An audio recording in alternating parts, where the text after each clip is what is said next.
dan selamat sejahtera. Good morning, everyone. Okay, let's continue. In the last lecture, we discussed about the.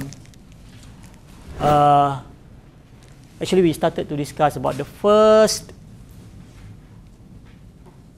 step in the crystallization. The first stage in the crystallization, which is the nucleation. The bond, the moment when the crystal born, just like when the baby was conceived in the womb. Yeah, just imagine that, the analogy. I don't know how to use another analogy, but the moment when the crystal is conceived, if you like, is born. So that's the nucleation. Okay. But before that, we must create the situation or the conditions to start the nucleation. Again, if I use the analogy, we must create the situation before the baby can be conceived. Same thing. What is in the context of crystallization before the nucleation can even start? What is the condition that we must create? Remember, I have explained in great length in the last 2 lectures. What is the condition we must create before the nucleation can even start? For a solution, what is the condition that we must create?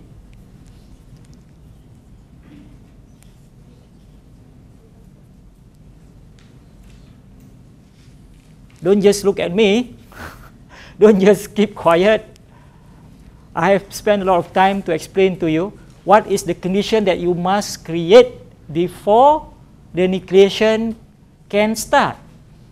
For a solution, we have to create a super saturated solution. Wake up, wake up. Okay? This Monday morning, I know. Wake up. Don't sleep.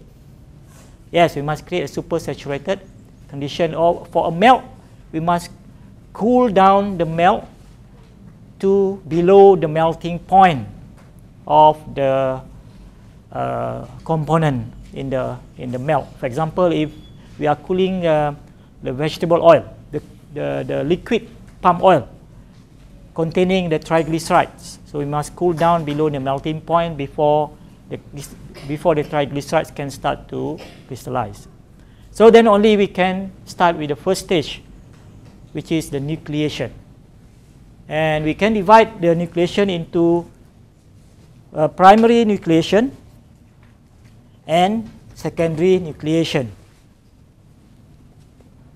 And primary nucleation can be divided further into homogeneous and heterogeneous. For food system, the homogeneous nucleation is quite rare, but more common is the heterogeneous nucleation. Then we get a nucleus to form, or a lot of nucleus. So the plural form, we call it nuclei. So we get crystal to form. Then after that, they will grow. Okay. When we have crystal in the system, the crystal sometimes can break into more crystal. So when one crystal break into 2, will become two new sites for the nucleus to grow. Okay, so this is called secondary nucleation.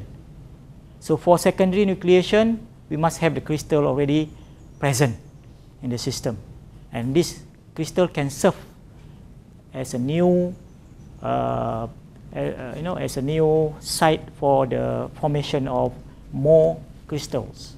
Okay. So I have gone through this formation of crystal from formation of crystal nuclei, primary nucleation from a solution that contain no pre-existing crystal. So homogeneous nucleation is the formation of nuclei within a homogeneous fluid. Rarely occurs, yeah? Because in the food system, very difficult to get a very pure homogeneous system. There's always some foreign particles, other particles present in the system, and that can also participate in the crystallization process. So more commonly, we get heterogeneous nucleation initiated by contact with foreign particles and surfaces. Secondary nucleation refers to the formation of crystal nuclei due to the presence of existing crystal.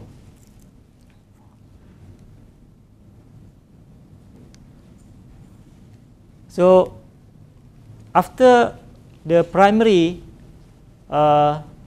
nucleation, we get the crystal form, but the crystal can break down. It can break into more crystal, yeah?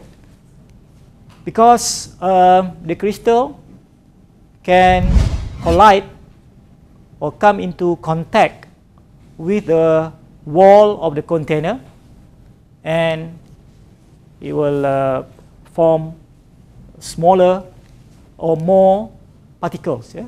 We just pecah, break up into more, and each one of these will serve as a new site for the crystal to grow.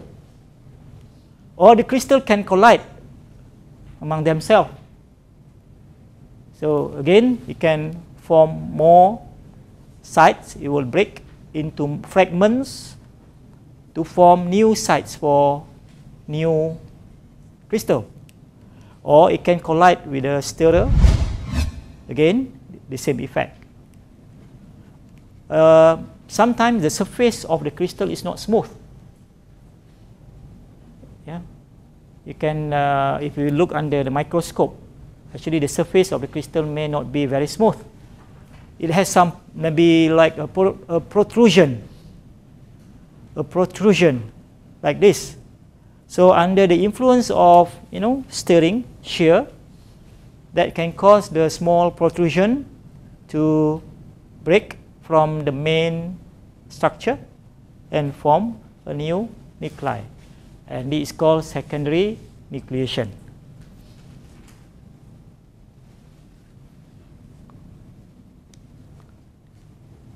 You can get more explanation from the handout and also from the book by Richard Hattel, that book. This is taken from that book. Now, when nucleation starts to occur, the condition in terms of the rate of cooling, in terms of the temperature, in terms of the stirring, the speed of stirring, everything, it will affect the rate of nucleation. How fast? Yeah? How fast? So the rate, here we are talking about the rate, how fast or how slow. And that will determine the speed of the nucleation, or the rate of the nucleation would determine how much crystal we will get, the amount of solid crystalline phase, the amount of crystal that we will get, solid crystal, how much. It will also determine the number of crystal, how many crystal, small number, large number, huge number. The rate of nucleation also will determine the size of the crystal. So sometimes you can get a small number of crystal, but large size, big size. Or you can get large number of crystal, but very fine, tiny, small particle, small crystal size. So you can have two situations, yeah? Small number but big size of crystal, large number but small size crystal. And in some situation, in some application, you want either one. Sometimes you want to have large number of crystal with very fine size, but sometimes you want to have a small size, small number, but big particle size, big crystal size. Okay. How do we control to get to get large number or small number, large size, small size crystal? We can control or we can manipulate the nucleation in terms of the rate. We can play around, we can manipulate the temperature, we can manipulate the rate of cooling, we can manipulate the degree of supersaturation. Remember the delta C, the CSS minus CS, yeah, because this is what we call the manipulating the or controlling the driving force. Yeah, remember this keyword, driving force, daya penggerak. What drive the nucleation? What make the nucleation fast or slow?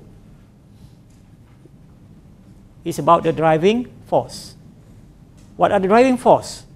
It can be the rate of cooling, how fast. It can be the degree of supersaturation. It can be even the how we control the stirring. A few things that we can control, so that we can manipulate the driving force. So this diagram has a lot of information that we need to understand here. Forget about the, first of all, we plot the nucleation rate against the driving force. Nucleation rate against the driving force. So, and remember, there are two types of nucleation, primary nucleation. This graph is for primary nucleation, not secondary. Okay, and for primary nucleation, there are two types. One is homogeneous, which is very rare for food. More common one is heterogeneous. So when comparing these two, we can see the homogeneous nucleation in terms of the nucleation rate at the maximum point, at the fastest rate of nucleation. We can see the homogeneous nucleation is much higher compared to heterogeneous nucleation, because the system is homogeneous. It's easy to deal with for a system with a homogeneous, easier to deal with a homogeneous system rather than a more heterogeneous, more complex system. So you can see very obviously the characteristic or the difference between this homogeneous and heterogeneous nucleation. At the highest rate here at this point, you can see that the homogeneous nucleation is much or significantly faster than the heterogeneous nucleation. So that is one. Then let's look at just the heterogeneous now. We focus now on heterogeneous nucleation, which is more common for food system. And we have 3 points here: point A, point B, and point C. And here we are interested to look at the driving force that would drive the process of nucleation. Now, there is something new, maybe. I don't know whether you have heard this term, glass transition, anywhere or somewhere in the previous course, in the first year, maybe in the introduction to food science and technology. Is there any mention of glass transition? Ada tak? Tell me, ada atau tak ada? Tak ada, senang. Don't show me your blank face. Ada tak ada? Tak ada. Ada. Okay? Tak ada. Okay, tak apa, I will explain. Okay? Well, anyway, the last topic in this course, IMK209, actually this is the main thing, the main concept that we have to learn. It's not that difficult concept to understand. It's like this.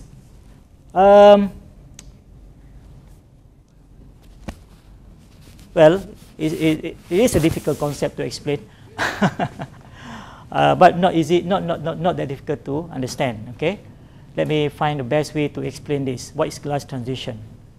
Okay. Okay. Let's say we have a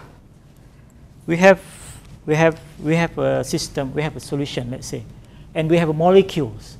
Okay, just like in this room. This room is a system, and each one of us is the molecules.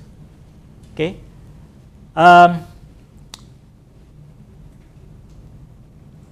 We can increase the concentration of the molecules in this room. Two ways. We can bring in more molecules into this room, so we can increase the concentration. So meaning we add more solutes. Okay, more sugar, more solutes. So that's one way. Another way, we can take out the solvent, right? If we have a solution, we can take out the solvent by drying. Yeah, by drying, by evaporation, by filtration. So that will also increase the concentration.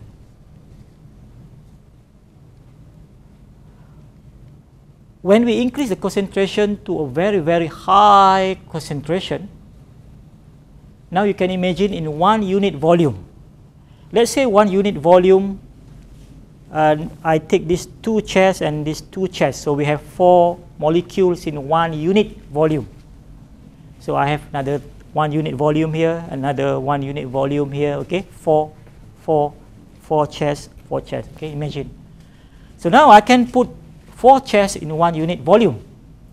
If I have more solutes, now I can pack more molecules per unit volume. So instead of 4, I can pack 5, 6, 8, 10, 12, as much as I can squeeze the molecules in 1 unit volume. The more molecules I squeeze into 1 unit volume, the less the movement of that molecule, because the space is very little. Right? Imagine this room can take maybe 80 people, normal, in normal situation. But if I bring in 1,000 people, I don't know. There's no way we can move around. We have to squeeze, right? So the glass transition means it's a temperature. If when we cool down the system below that temperature, the system will turn into a glassy state. Okay. So before we can even understand this, we have to understand about the glass transition.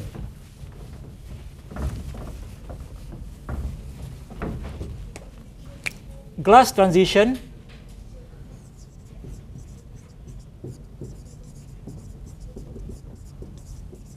we denote the glass transition with this symbol.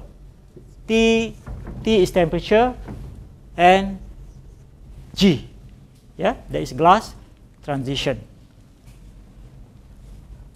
So at any temperature T, if we cool down the system at temperature T, and if the temperature can be brought down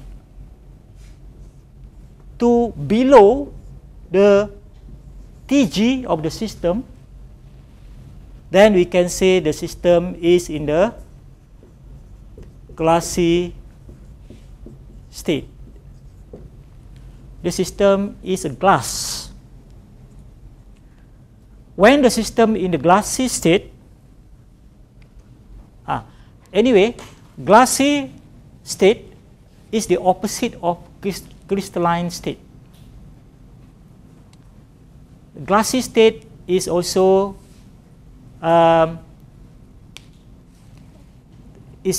said to be in the amorphous. So amorphous is opposite of crystalline. Crystalline, we have molecules in the properly arrangement, right? A proper orderly, the molecules are arranged in orderly manner. But amorphous means the molecules are random. Okay, so the amorphous system, so the glassy state, in the glassy state, the molecules are arranged randomly and they are sort of frozen. Frozen means they cannot move. Yeah, the molecules cannot move because the viscosity is very, very high. So in the glassy state, the viscosity of the system is very, very high, probably around 10 to the 12 Pascal second. 10 to the 12 Pascal second. Very, very high. The viscosity of water at room temperature, or maybe at 20 degrees Celsius, is only 1 millipascal second. This is 10 to 12 Pascal second. Or this one equal to 0.001 millipascal, Pascal. Concentration of water, viscosity of water at room temperature is compared to this. Can you imagine? So the viscosity of the glassy material in a glassy state is very high, and therefore the molecules cannot move around. It's kind of frozen, stationary. Yeah, because the viscosity is very high. So what I want you to remember and understand now, just before we can discuss this graph, in the glassy state, the viscosity of the system is very high. In a glassy state, the molecules are stationary. They cannot move freely. They cannot move freely because the viscosity is very, very high. So that's only two things that I want you to understand for now. So in a glassy state, when T is below Tg, in the glassy state, viscosity very high. What is the viscosity? About 10 to 12 Pascal second. So that is one. Number two, the molecules are immobile. Immobile, cannot move. So that is two things that I want you to understand for now, before we discuss or before we can understand this graph. So meaning that there are two extremes here. There are two extremes on the x-axis scale here. On this end, the solution or the melt, the supersaturated solution or the supercool melt has a very high viscosity. The molecules are immobile. Okay. On this end, the supersaturated solution has lower viscosity. The molecule can move quite freely. Okay? So there are two extremes there. If that is clear, then we can understand now more about the system. So for a solution on this end, for a supersaturated solution, remember when we talk about crystallization, there's always two, solution and melt. So for a supersaturated solution, on this end, the degree of supersaturation, the delta C, may be quite low. Yeah? So on this end, if we draw the solubility curve,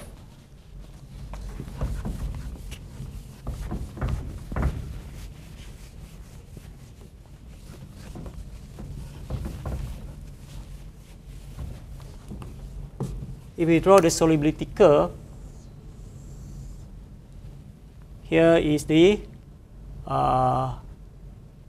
this is the temperature. Okay, here is the solid concentration. What do you call this?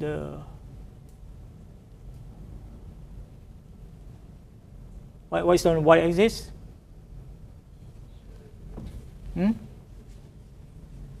For the solubility curve.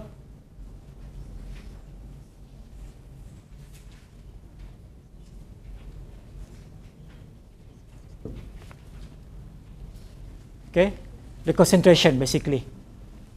So we have a solubility curve. So on this line we have CS, which is equal to C EQ, the solubility. Okay, above this line we get the CSS. The solution is in the super saturated state. So let's say we are here.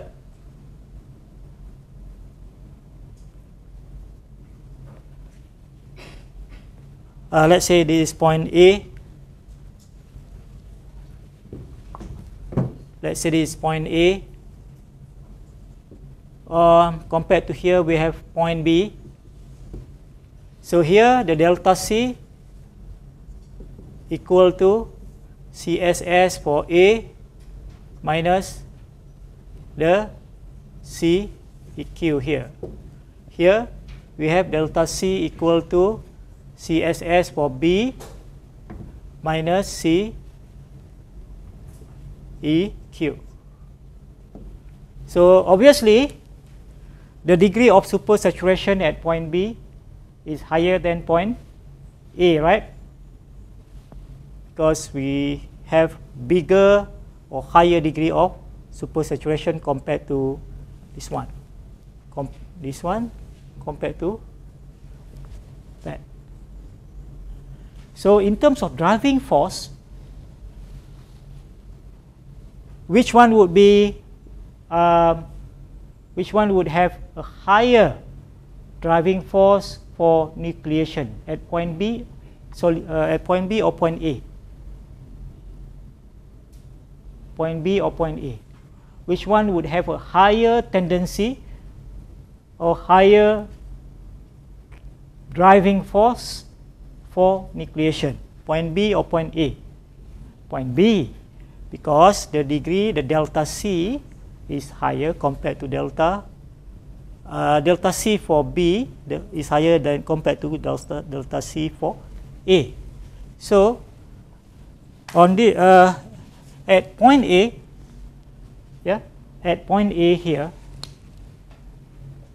the rate of nucleation, I'm referring to the dashed line, I'm referring to heterogeneous nucleation.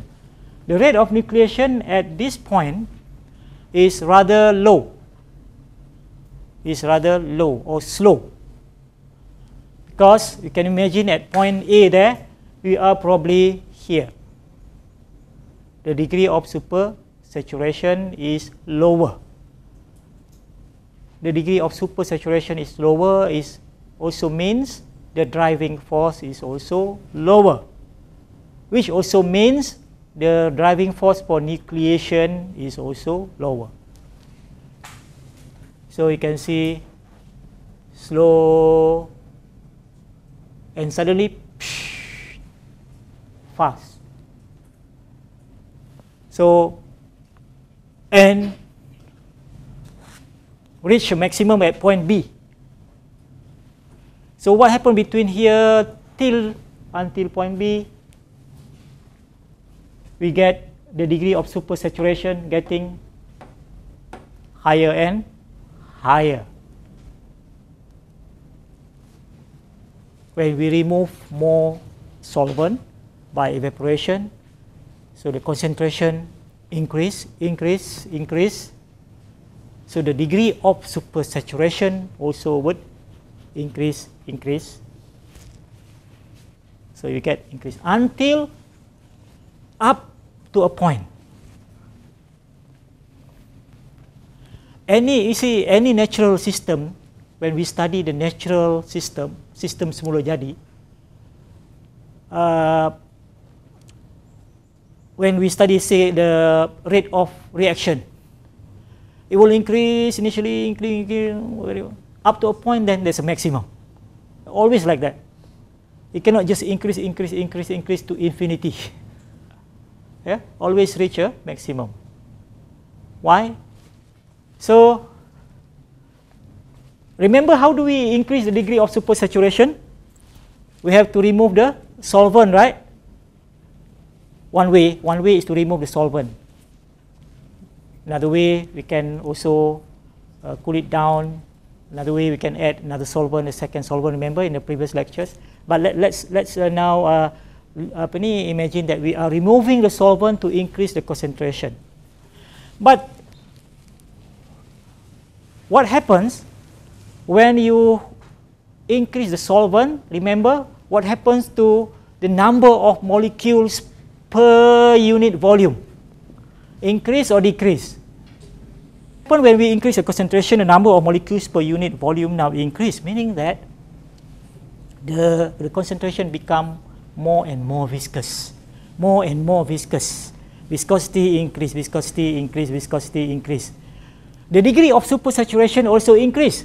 That will increase the driving force. We get higher rate of nucleation. But up to a point when now the viscosity become very high, the molecules now will have a difficulty to move. Remember, for nucleation to occur, the molecules must get together, come close together, arrange themselves 2 by 2 or 3 by 3 in a proper arrangement, right?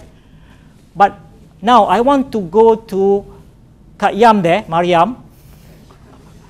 I want to arrange myself next to Mariam because I want to form a crystal lattice with Mariam. I choose Mariam, I don't choose others. I want to go to her. But I want to move from this point to that point. Viscosity is very high. I simply cannot move. So that's why when the viscosity become higher, well, from this point, can you imagine now the viscosity is becoming higher and higher, approaching the glass transition. So now we can start to see the rate of nucleation becoming slower and slower and slower and slower. But from that point here downwards, actually the degree of supersaturation continue to increase. Theoretically, we should have a driving force, more driving force for the nucleation. But the opposite is now happening. We get lower and lower rate because now there is the opposite force, which is increase in viscosity. Increase in viscosity result in the movement of the molecules become more restrained, more restrictive. It cannot move to form a crystal lattice. Up to this point where you get very, very slow. Because at point C, the viscosity, or from this point up to point C, the viscosity now becoming very high, that it will slow down the process of nucleation because the molecules cannot move freely, cannot move easily. Can you imagine? Yeah? It's hard for me to really make you understand this diagram. If you just read the book, sometimes can be a bit confusing. But now I have explained this, I hope it's clear. You go back and you read the book again or the notes and see whether it makes sense or not. Yeah? See whether it makes sense or not. It should. You should be able to make sense of the system. So the rate of nucleation would be dependent on the rate of cooling, on the degree of super saturation, and also the viscosity of the system. Yeah, the viscosity of the system. Okay, up to this point, are there anything that you need more clarification?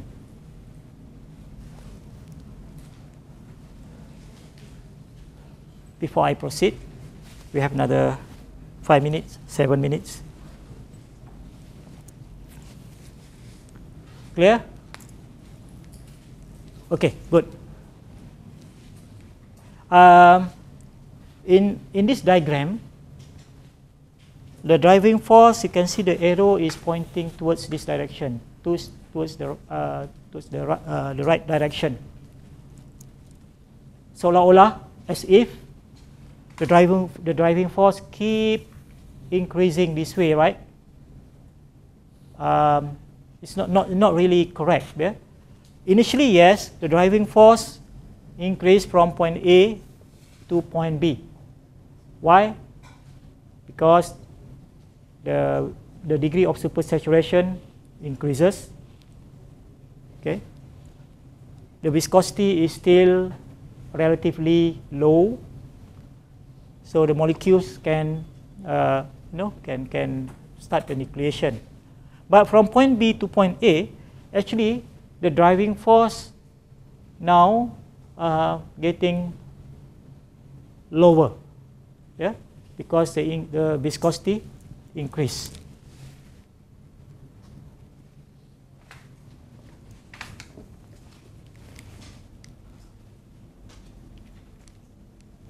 So that is nucleation. We are done with nucleation. Finish.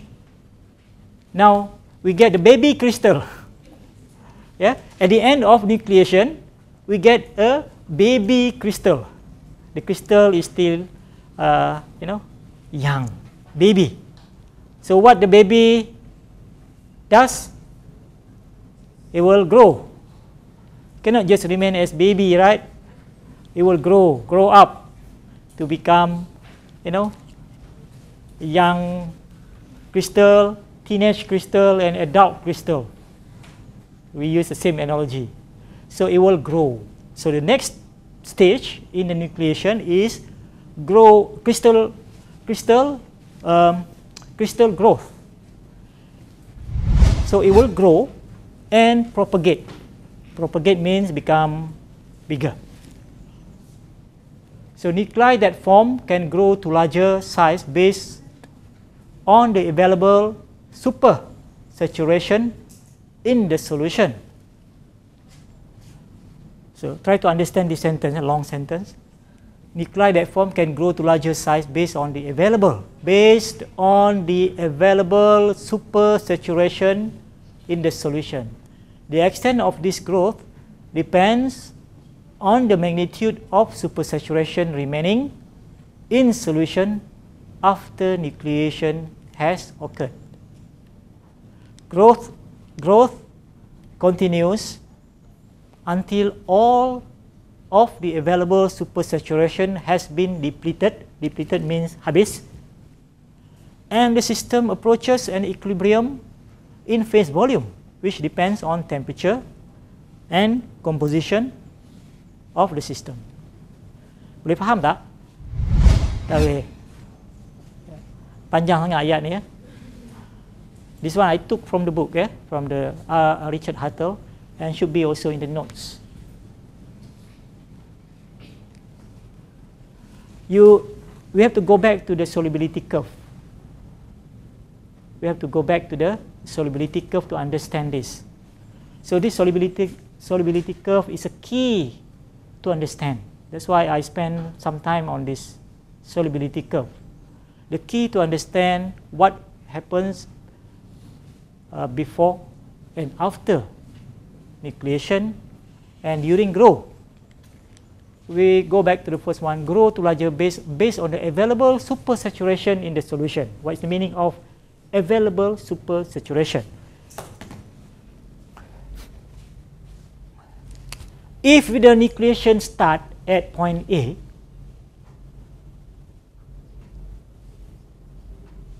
the baby crystal form, the nucleus form, the available remaining supersaturation is from this to this point on the solubility curve, back to the equilibrium solubility.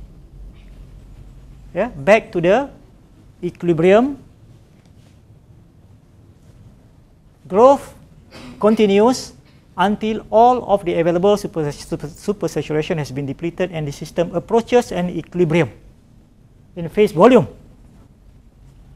So, when the baby crystal form will now start to grow. How can the baby crystal grow?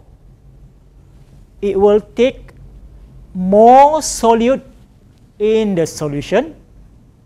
It will attach to that baby crystal to allow the crystal to grow. So now,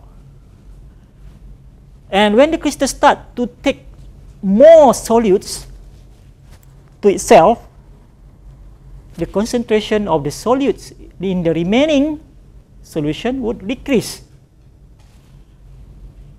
It will decrease. So this is the available remaining supersaturation. So sampai this point, equilibrium. So what we have now achieved the maximum amount of crystalline phase volume that can be formed from point A to this line. If we start the nucleation at point B, which is higher than point A, the remaining